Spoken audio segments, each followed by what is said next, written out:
کہ جب ایک بات یاد رکھو، 3 لوگ تم لوگ بیٹھ کر بات کر رہے ہو، 3 لوگ بیٹھ کر کے کہیں بات کر رہے ہو، اللہ فرماتا ہے چوتھا تمہارا رب اس محفل میں ہے، دیکھ رہا ہے. اور اگر تم 5 لوگ بیٹھ کر کے بات کر رہے ہو تو چھٹا تمہارا رب تعالیٰ ہے جو تمہاری محفل کو دیکھ رہا ہے. اب یہاں سے احکام یہ بھی ملتے ہیں کہ محفل میں بیٹھے ہوں تو کانا پھوسی کرنا منع ہے. کانا پھوسی سمجھتے ہیں نا، جب سب لوگ بیٹھے ہیں تو کان میں کسی سے اکیلے سے بات کرنا، یہ محفل کے ادب کے خلاف، کیونکہ سامنے والے کے دل میں شیطان تمہارے خلاف باتیں ڈالے گا کہ یہ دونوں کچھ پلاننگ کر رہے ہیں، ایسی چیز جو ہم کو نہیں بتا رہے ہیں، اور یہاں سے دشمنیاں پیدا ہو جاتی ہیں. اور اللہ فرماتا ہے انما النجوى من الشیطان لیحزن الذین آمنوا. اللہ فرماتا ہے یہ کانا پھوسی کرنا یہ شیطان کی طرف سے ہوتا ہے، اور ایمان والوں کو بعد میں غمزدہ ہونا پڑے گا، غمگین ہونا پڑے گا، دوستیاں چھوٹ جاتی ہیں، ٹوٹ جاتی ہیں. کانا پھوسی نہ کریں کبھی بھی محفل میں بیٹھے ہوں. اگر 4 لوگ بیٹھے ہیں اور 2 لوگ الگ سے کانوں میں بات کرتے ہیں تو یہ بھی منع کیا گیا ہے. اور اسی سے ہمارے بعض بزرگ علماء نے یہ بھی فرمایا ہے کہ کانا پھوسی کا جو مسئلہ فرمایا گیا کہ تم اگر یہ سمجھتے ہو کہ تیسرے سے چھپ کر کے میں بات کر رہا ہوں تو ایسا نہیں، اللہ تمہاری باتوں کو سن رہا ہے. اور اسی سے یہ مسئلہ بھی اخذ کیا گیا ہے کہ آج کے زمانے میں اس کانا پھوسی کا سب سے بڑا آلہ موبائل ہے. یعنی تم ایک جگہ ہو، کوئی اور دوسری جگہ ہے، اور تم تنہائی میں بات کر رہے ہو، یہ بھی جو ہے نجوا ہے، یعنی چھپ کر کے بات کرنا. اور اگر کوئی یہ سمجھتا ہے کہ میں سارے لوگوں سے چھپ کر کے موبائل میں تنہائی میں بات کر رہا ہوں، قرآن میں مولا نے فرمایا تیسرا تمہارا رب ہے. تمہاری باتیں بلکہ تمہاری آنکھوں کی خیانت کو، تمہارے دل میں گزرنے والے حالات کو بھی مولا دیکھ رہا ہے. تو یہ چیز ہمیشہ یاد رہے کہ تنہائی میں بات کرنا ہو، چیٹنگ کرنا ہو، لوگوں کے ساتھ اس طرح کانا پھوسی کرنا ہو، یہ سب اسی زمرے میں آتے ہیں. ان نوجوانوں کے لیے یہاں پر تنبیہ ہے جو یہ سمجھتے ہیں کہ رات کی تنہائی میں مجھے کون دیکھ رہا ہے، میں رات کے 2-2 بجے 3-3 بجے ماں باپ سے چھپ کر کے بات کروں، اجنبی عورتوں سے جس سے تمہارا کوئی رشتہ نہیں ہے نکاح کا، اور تم یہ سمجھتے ہو کہ کسی کو پتہ نہیں چل رہا میرا اور اس کا معاملہ ہے. ہاں یہ کھانا پھوسی ہے، یہ ناجائز طریقے سے ایک دوسرے سے بات کرنا اشد حرام ہے. اللہ رب العزت تمہارے ان حالات کو دیکھ رہا ہے. اور پھر میرے عزیزوں کوئی اس طرح کے گناہ چھپتے نہیں، چھپتے ہیں، پھر چھپتے نہیں چھپتے ہیں. تو یہ موبائل کی خیانت کو بھی اپنے ذہن میں رکھیں، موبائل کی خیانت کو بھی. ہمارے پہلے جو بزرگ ہوا کرتے تھے یہ کہا کرتے، عام لوگوں کی بات میں کر رہا ہوں، کہتے تھے نا کہ بیٹا دیوار کے بھی کان ہوتے ہیں. یہ بولا جاتا تھا دیوار کے بھی کان ہوتے ہیں. کیا مطلب ہے؟ کہ جب تم بات کرتے ہو اور تم کو ایسا لگتا ہے کہ اب کوئی نہیں سنے گا، یہ راز ہمارے 2 کے درمیان، ایسا نہیں ہوتا. یہ بات جب رب تبارک و تعالیٰ چاہے گا وہاں سے دور نکالے گا. ایسے کئی لوگوں کے معاملات خراب ہوتے ہیں. اس لیے میرے عزیزوں، شاید میں نے شروع میں ہی رمضان کے ایک واقعہ بنی اسرائیل کے شخص کا عرض کیا تھا. وہ تقریباً 80 سال اپنے صومعہ میں عبادت کرنے والا شخص، 4 بھائی، اپنی بہن اس کے حوالے کر کے گئے تھے ہمارے گھر میں، ہماری بہن اکیلی رہتی ہے، آپ اس کی دیکھ بھال کریں. اس نے کس بات سے شروع کیا تھا؟ بس اپنے عبادت خانے کے باہر چوکھٹ پر آتا اور اس عورت سے تنہائی میں بات کرتا تھا. باتوں سے شروع ہوئی، خیر خیریت پوچھنا، پھر کھانا کھائے کیا، طبیعت کیسی ہے، یہ ساری چیزوں سے شروعات ہوئی. پھر یہاں تک وہ پہنچا کہ زنا کر بیٹھا اور اس خاتون کو حاملہ بھی کیا، اور چوری معلوم ہونے کے ڈر سے اس کا گلا گھونٹ کر کے مار بھی دیا اور زمین میں دفن بھی کیا. اور پھر انجام کیا ہوا؟ کوئی چیز چھپی نہیں. اس کے بھائی آئے تو شیطان نے ان کو سب بتایا، سب ظاہر ہو گیا. پھر اس عابد کو جو 80 سال عبادت کیا تھا سولی پر چڑھایا گیا، چہرہ کالا کیا گیا، اس کی عبادت گاہ کو توڑ پھوڑ دیا گیا تھا. یہاں تک کہ اس وقت شیطان اسے بچانے کی بات کرنے لگا تو اس نے شیطان کے ورغلانے میں آ کر کفر بھی بک دیا. ہاں تو میرے عزیزو، یہ شروعات کو آپ ہلکا مت سمجھیں. اللہ رب العزت اگر کسی سے ناراض ہو، غضبناک ہو، تو پھر اس کے ایمان کو چھین لیتا ہے. ڈرو اللہ کی بارگاہ میں. یہ خفیات اور کانا پھوسی کرنا اور پلاننگ کرنا، اور خاص طور پر حرام چیزوں کے سلسلے میں کہتا ہوں آج کے زمانے میں بہت لوگ اس بلا میں مبتلا ہیں. نوجوانوں کو اگر کہا جائے تو کیا پتہ ہے، ان کو یہ بات سمجھ میں نہیں آتی. ان کو ایسا لگتا ہے ابھی نئے پر آئے ہیں، اڑنے دیا جائے. موبائل ہاتھ میں ہے، انٹرنیٹ ہے، پھر کس کام کا؟ فیس بک چلا رہے ہیں، انسٹا چلا رہے ہیں. اگر اس میں اجنبی نئی لڑکیاں دوست نہ بنے تو پھر کس کے لیے چلائیں گے؟ اور ایک ایسا لوگوں کے درمیان ٹرین بنتا چلا گیا نوجوانوں میں کہ ایک لڑکے کے لیے بہت ساری اس کی فرینڈ اجنبی لڑکیاں ہوں گی تو وہ فخر کرے گا اس بات پر. میرے اتنے فرینڈس ہیں اجنبی عورتیں ہیں. تم اس زنا کے مبادیات پر فخر کر رہے ہو, نعوذ باللہ من ذالک. میرے آقا صلی اللہ علیہ وسلم نے فرمایا تھا ایک زمانہ آئے گا جب لوگ زنا ایسے کریں گے جیسے گدھے اور کتے راستے پر کیا کرتے ہیں. اور پھر یہ بھی فرمایا کہ گناہ کو گناہ نہیں سمجھیں گے بلکہ اس پر ہنسیں گے لوگ. یہی تو ہو رہا ہے, دکھا دکھا کر کے اپنے ایسا لگتا ہے کہ تم نے بہت بڑا تیر مار لیا. حضرت عثمان غنی رضی اللہ تعالیٰ عنہ خطبہ دے رہے تھے جمعہ میں, خطبہ دیتے دیتے آپ نے پکار لیا, کیا ہو گیا آج لوگوں کو کہ لوگ زنا کر کے سیدھے مسجد میں آ رہے ہیں. تو اتنا بڑا جملہ, تو ایک شخص اٹھا اور کہا کہ اے خلیفہ, کیا آپ کو بھی علم غیب ہے, آپ یہ بات کیسے کہنے لگ گئے. تو جس نے سوال کیا تھا نا, تو حضرت عثمان غنی نے اسی سے کہا, کیا تو گھر سے نکل کر کے فلاں گھر کی عورت کا پیچھا نہیں کر رہا تھا, اور وہ جہاں جاتی رہی اس کے پیچھے پیچھے چلتا رہا, اس کے چال چلن کے نقشے دیکھتا رہا, اور اس کے پردے ہٹنے کا انتظار کرتا رہا, اور اس کے چہرے کو اور اس کو شہوت سے نہیں دیکھا. وہ شرمندہ ہو گیا, پانی پانی ہو گیا کہ نماز میں آنے سے پہلے تو وہی کر کے آیا تھا. تو حضرت عثمان نے فرمایا, کیا تم نے رسول اللہ سے یہ بات نہیں سنی کہ زنا صرف اور صرف ایک نہیں ہے جو شرمگاہ کا ہے, بلکہ حضور نے فرمایا آنکھیں بھی زنا کرتی ہیں. میرے عزیزوں, ان چیزوں سے بچو. میں بچوں سے کہتا ہوں, نوجوانوں سے, ان خرافات میں جی کر کے تم حوران جنت کو قربان کیوں کر رہے ہو. تم مومن ہو, تم مسلمان ہو, تمہارے لیے یہ گھٹیا قسم کی زندگی نہیں دی گئی ہے. تم کفار و مشرکین اور یہ ماڈرن قسم کے لوگوں کو فالو کرنے جاتے ہو, ان کو فلموں میں دیکھ رہے ہو, ان کو سیریلز میں دیکھ رہے ہو, اور ان کو جس طرح سے کرتے, جہنمیوں کو دیکھ کر کے تم فالو کرنے جا رہے ہو. تم امانت ہو میرے مصطفیٰ کی, تمہیں تو دیکھنا چاہیے تھا خالد بن ولید کو, تمہیں دیکھنا چاہیے تھا حیدر کرار کو رضوان اللہ تعالی علیہ مجمعین. ان کی پیروی کرتے ہوئے ہوگا کیا. آپ کو میں بارہا کہتا ہوں, آج دنیا ننگا بنا کر کے لوگوں کو کہہ رہی فیشن ہے, ننگے ہو رہے, کپڑے پھاڑ کر کے پہنو, فیشن ہے.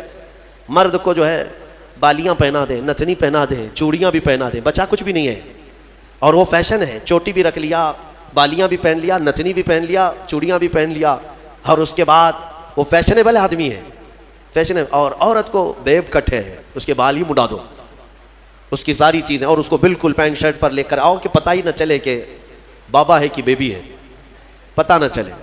اور اس چیز کو تم سمجھ رہے ہو کہ یہ فیشن ہے.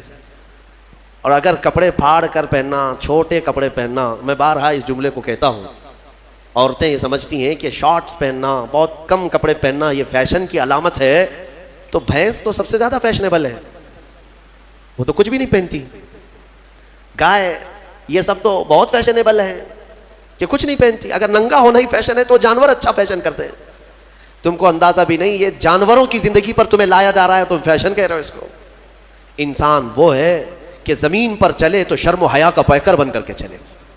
میرے عزیزوں, یہاں پر یہ جو نجوہ کی بات آئی اس کو میں آپ کے سامنے رکھا, اور مجلس کے آداب اللہ تعالیٰ فرماتا ہے وَإِذَا قِيلَ لَكُمْ تَفَسَّحُوا فِي الْمَجَالِسِ فَافْسَحُوا يَفْسَحِ اللَّهُ لَكُمْ.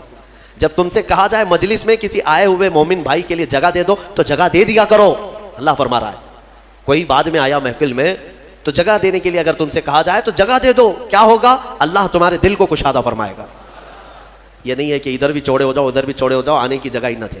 لیکن مومنین کی جماعت میں ہوا کرتا ہے کہ الحمدللہ ہم سمٹ کر کے بیٹھتے ہیں اور آنے والوں کو جگہ دیا کرتے ہیں. یہ میرے آقا کی محفل کے آداب تھے, صحابہ یہی کیا کرتے تھے, ہر ایک کو بیٹھنے کی جگہ مل جائے. اور آنے والے کے لیے یہ آداب سمجھ لو کہ تم لیٹ سے آئے تو سب کی گردنیں پھلان پھلان کر کے آگے آنا یہ بھی ناجائز ہے. ہاں, تم کو جہاں جگہ ملی وہاں بیٹھ جاؤ. یہ نہیں کہ سب کے کندھے ایک ادھر ایک ادھر کرتا کرتا آیا.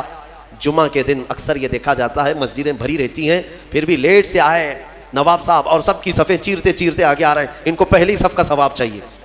ہاں, سو کر کے اٹھ کر کے ابھی غسل کر کے آئے اور پہلی صف کا ثواب چاہیے جب خطبہ ہو رہا ہو. ان کو پتہ ہی نہیں ہے گردنیں چیر کر کے پہلی صف میں آنے والے کے لیے میرے آقا نے کیا فرمایا.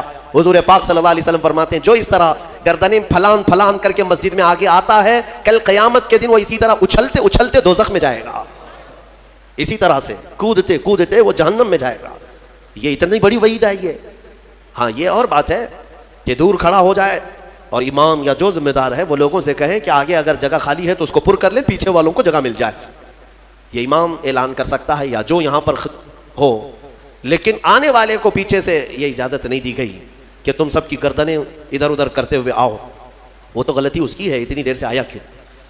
یہ مجلس کے آداب ہمیشہ ملحوظ رکھیں. کوئی بھی اس طرح سے جمعہ کی نمازوں میں گردنیں پھلان کر کے مت آؤ، بہت بڑی وعید ہے اس پر، بہت بڑی سزا کی اللہ کے نبی نے وعید سنائی ہے۔ بہرحال ہم نے سورہ حشر بھی تلاوت کی ہے، میں آج گفتگو کو سمیٹتا ہوں۔ میں سورہ حشر کے بارے میں عرض کر رہا تھا، سورہ حشر جس کی آخری آیتیں میرے رب ذوالجلال کے اسماء حسنی ہیں، هو اللہ الذی لا الہ الا هو عالم الغیب والشہادۃ هو الرحمن الرحیم، یہ جو 3 آیتیں ہیں اس کی فضیلت میں فرمایا گیا کہ جو یہ رات کو پڑھ کر کے سوئے گا اللہ اسے شہادت کی موت عطا فرمائے گا۔ ہاں، اگر اس کا انتقال اس رات کو ہو گیا تو شہیدوں میں اٹھایا جائے گا۔ یہ آیتیں یاد کر لو، سورہ حشر کی آخری آیتیں ہیں، اس کی بڑی فضیلت ہے۔ اس کے بعد میرے آقا صلی اللہ تعالیٰ علیہ وسلم کے صحابہ کے متعلق اور صحابیات کے متعلق احکامات آئے ہیں سورہ ممتحنہ میں اور سورہ صف میں۔ اللہ تعالیٰ صحابہ کی تعریف میں فرماتا ہے ان اللہ یحب الذین یقاتلون فی سبیلہ صفا کانہم بنیان مرصوص، بے شک اللہ اس جماعت سے بہت محبت کرتا ہے کہ جب وہ اللہ کی راہ میں لڑنے کے لیے صفیں لگاتے ہیں تو ایسے مضبوط کھڑے ہوتے ہیں جیسے سیسا پلائی ہوئی دیوار۔ صف کے نام سے پوری سورہ ہے، یہی صفیں ہیں۔ وہ صحابہ کی صفیں کیسی تھی جن کا ذکر قرآن میں آیا۔ ہاں میرے عزیزوں، ان کو چیر کر کے کوئی جا نہیں سکتا تھا، اتنی مضبوط صفیں ہوتی تھیں۔ آپ اندازہ کرو حضرت عمر فاروق رضی اللہ تعالیٰ عنہ کی شہادت جو ہوئی ہے نا وہ مسجد نبوی میں ہوئی۔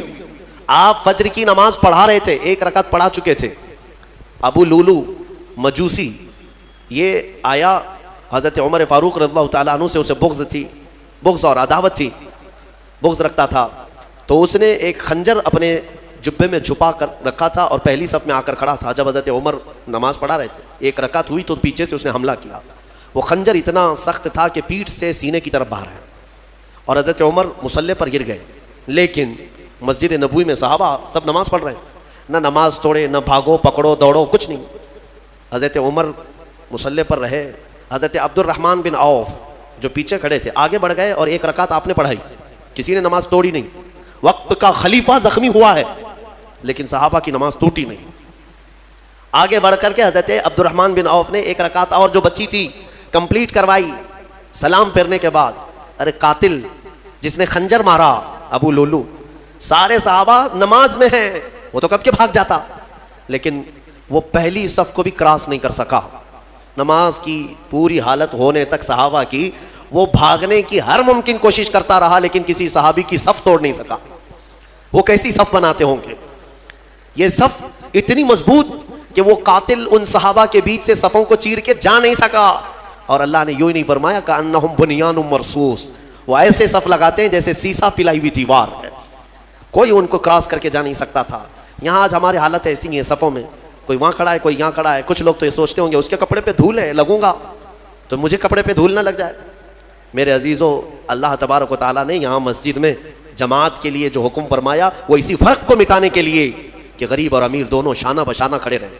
صف میں اس بات کا ہمیشہ اہتمام کرو کہ تمہارا کندھا بازو والے کے کندھے سے لگ جائے، کندھا، یہاں تک کہ حضور پاک صلی اللہ تعالیٰ علیہ وسلم ہر نماز میں رکعت باندھنے سے پہلے حضور یہ اعلان کرتے تھے استقیموا واستووا واعتدلوا، لوگوں سیدھے ہو جاؤ، صف برابر کر لو، ٹھیک ٹھیک کھڑے ہو جاؤ، وسدوا الخلل، تھوڑی سی بھی اگر جگہ باقی ہے تو پوری کر لو، اس کے بعد اللہ اکبر کہتے تھے۔ یہ سنت ہے، سنت ہے نماز قائم کرنے سے پہلے، جماعت سے پہلے امام کا یہ اعلان کرنا کہ اپنی صفیں درست کر لو۔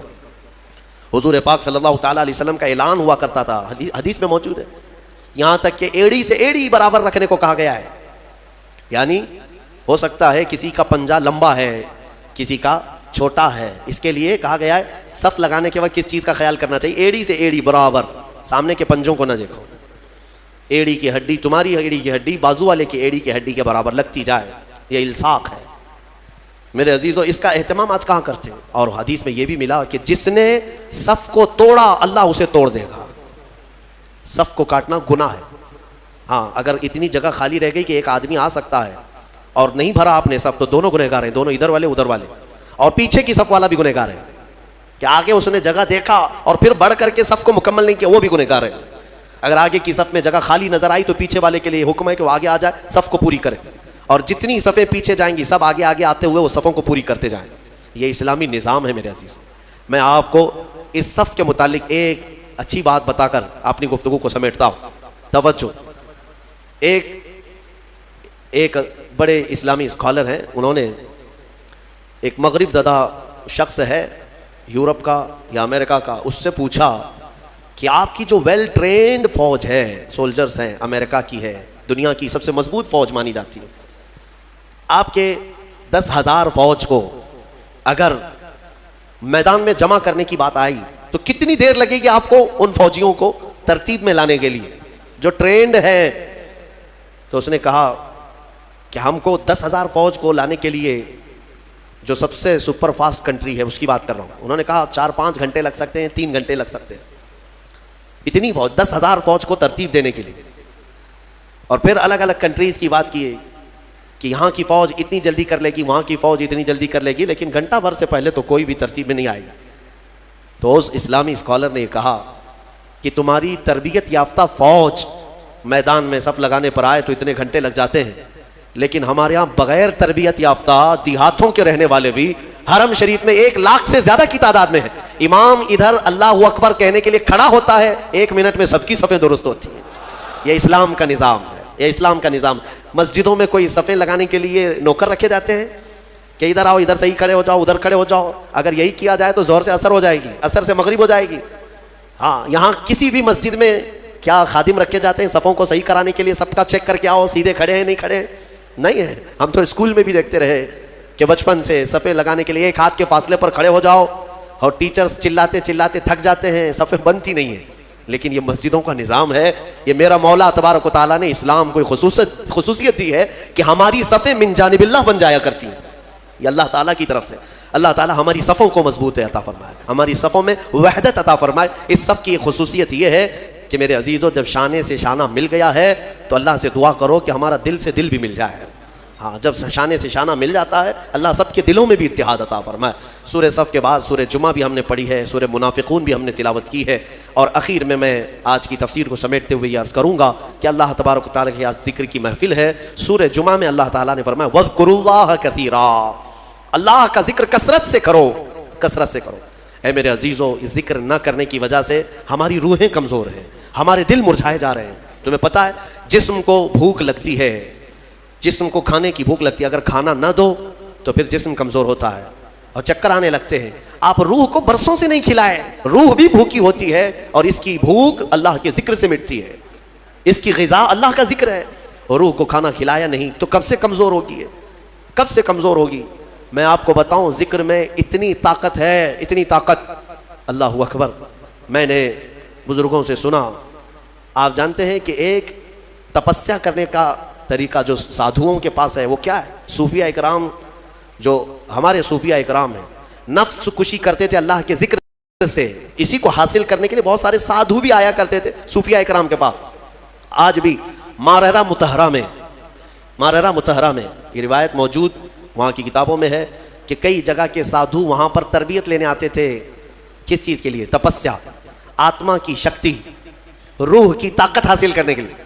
اولیاء کاملین کے پاس حضرت شاہ حمزہ عینی رضی اللہ تعالیٰ عنہ، ماررہ مطہرہ کے بڑے بزرگ ہیں، ان کا معمول تھا یہ سانس کو روک کر کے ذکر کرتے تھے۔ یعنی صوفیہ میں ذکر کا ایک طریقہ یہ بھی ہے حبس دم، پاس انفاس جس کو کہتے ہیں، یعنی سانسوں کو بھی کنٹرول کر لیا جاتا ہے۔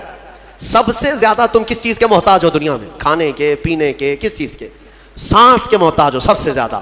اور صوفیہ یہ کہتے ہیں کہ دنیا میں جو سب سے زیادہ ضروری چیز ہے اس سے بھی چھٹی حاصل کر لو، سوائے اللہ کے ہم کسی کے محتاج نہیں، سوائے اللہ کے ہم کسی کے محتاج نہیں۔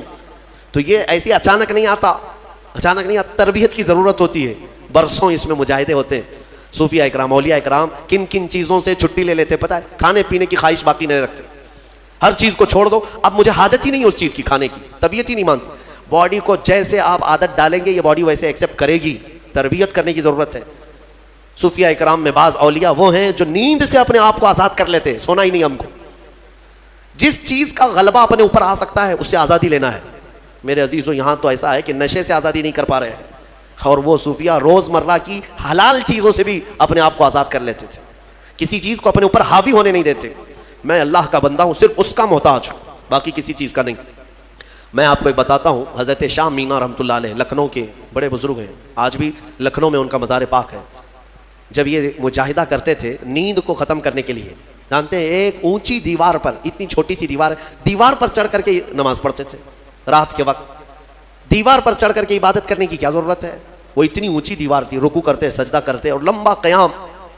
اور لوگ ان سے کہتے کہ حضور یہاں عبادت کریں, وہاں کیوں؟ کہتے کہ عبادت کے درمیان اگر اونگ آئے, جھپکی آئے, تو پھر میں اپنے جسم کو سزا دینا چاہتا ہوں کہ وہ دیوار سے نیچے گر جائے.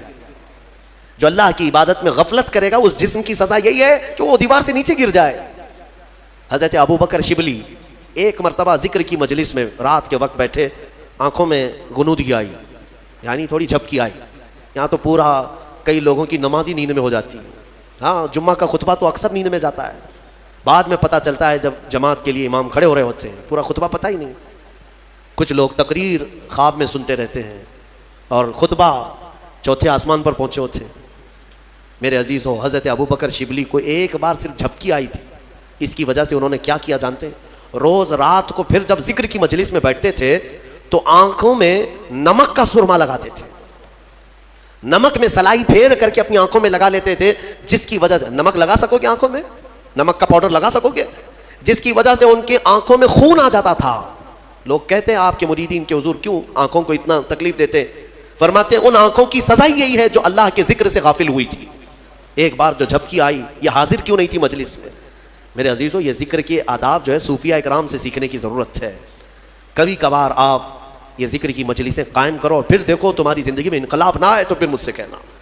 دنیا پھیکی لگنے لگ جائے گی. میں محسوس کیا ہے جن نوجوانوں کو ہم نے ذکر کی عادت ڈالی, وہ رات کے 12 بجے بھی اپنی ساری مصروفیات چھوڑ کر, نیند وغیرہ چھوڑ کر, ممبئی جیسے شہر میں رات کے 12 کے بعد ذکر کی مجلس میں آتے تھے تو 400 سے 500 کی تعداد میں وہ پورے جمع ہو جاتے. ان کو کون سی چیز کھینچ لاتی؟ کیا ہم نان کھٹائی دے رہے ہوتے, پیسے دے رہے ہوتے؟ نہیں. جس کو ذکر کی لذت ملتی ہے وہ کھانے سے زیادہ بھوکا ذکر کا ہو جاتا ہے, اسے بھوک لگنے لگتی ہے.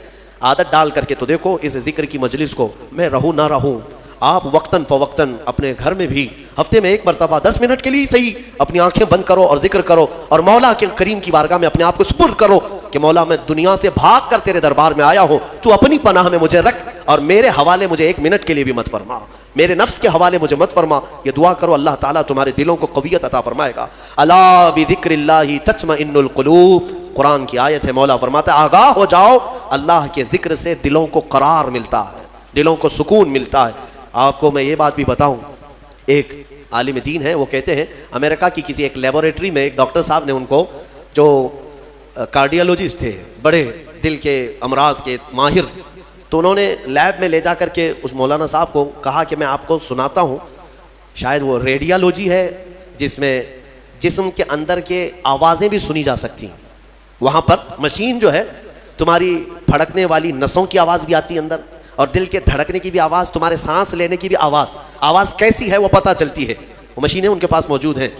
تو وہ ڈاکٹر صاحب جو دکھانے کے لیے گئے تھے, مولانا صاحب سے کہنے لگے کہ ہماری مشینیں جو آواز سناتی ہیں ہر ایک کی ہم نے ورڈز بنائے ہیں, دل کیا کہتا ہے, یعنی سانس لیتے ہیں تب کیسی آواز آتی ہے, ہر ایک کی ایک ورڈز ہوں گے نا, ورڈز ہوں گے.